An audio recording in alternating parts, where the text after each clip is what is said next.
Thank you for the opportunity. I'd like to, give my our heartfelt condolences out to the families that are impacted by what happened this morning in Manoa, and also to those that are impacted in what's going on. There were several incidents that happened over the weekend. Very busy for our Honolulu Police Department. Hats off to all the work that they do and the time and energy they're spending, whether it's uniform patrol, our scientific investigative section, and the other elements that make up the Honolulu Police Department and the work that they do to help solve incidents like this that happen. It's unfortunate and very sad. And with that, I'll take any questions that you might have.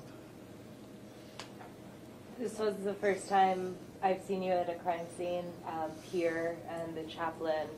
How terrible was this scene this morning? Well, it's not the first time I've been at a crime scene. I have gone to other ones.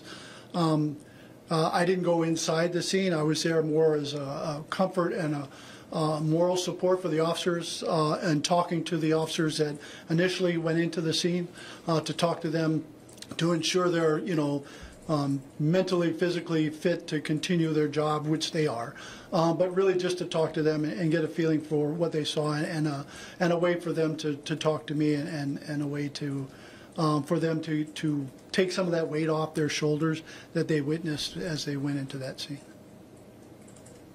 Chief, do you know if there are any calls to this home in the Manoa investigation before this incident? I think that's all part of the investigation, but there's nothing preliminary right now that we know of that showed any reason for the police being there previously, in the recent past or even previously to that. And just to follow up to our original question, in terms of if any officers responded overnight,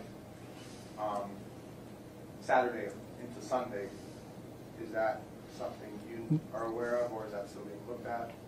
The information that I have is we received a 911 call at around 8:30 this morning. Nothing prior to that. Chief, at 8:30 you got the call and they went and they didn't hear anything.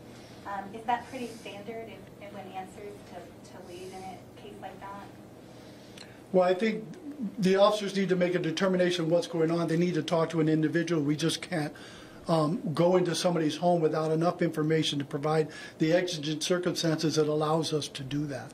So I think in this case it appears that what the officers did initially is to maybe knock on the door, find out what's going on if anybody answered the door, and that's all the information they have. So really they don't have really enough information to gather to make entry into the dwelling until we came back at 9 o'clock when we spoke to a witness that provided more information. Was there an attempt to talk to a witness at 8:30? I think there was an attempt to try to find out who the initial caller was, and then I think at 9 o'clock that individual was able to make contact with HPD, and then make contact with our officers in person where we could figure out more information and then gain entry at that point. Do we know what time of death yet? No, that's all. The medical examiner will make that determination. Everyone pronounced dead on the scene? Yes, I believe so. Pronounced dead or dead on arrival? I think it was pronounced dead at the scene. Okay. Yeah. But then again, we'll have more information from the medical examiners. All that is still under investigation. Okay. How are you holding up, Chief? I'm holding up, I mean, as considered, it's one of these things that doesn't normally happen in Hawaii. As you mentioned, it was in 1999. It's the last time in the Xerox shooting where 7 people were killed. And so that is traumatic. I know as a young officer at that period of time. And then today being in this, it's talking to the officers who were there at the scene initially, trying to find out what they were feeling, what they were going through at that point in time. And so vicariously, I absorbed some of that. And so I feel for those officers and what they will see really and understand within their mental faculties for the rest of their lives. This will have an impact on them as it would any officer for the rest of their life.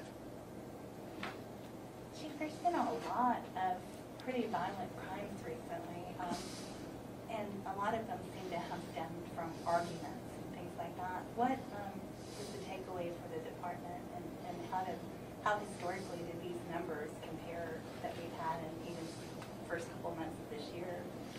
Well, I think as a way to understand why, those incidents happen, unfortunately, that's not easy done by the victims and or suspects at the scene. I think we really need a way to look at that from a whole of government approach using, academia, social services and capabilities within government, law enforcement, our criminal justice system, to really ascertain and take a look at what is creating these types of crimes, what's causing it, and then perhaps we can come to some kind of solutions for that. But thank you for that question. Thank you very much. Appreciate it.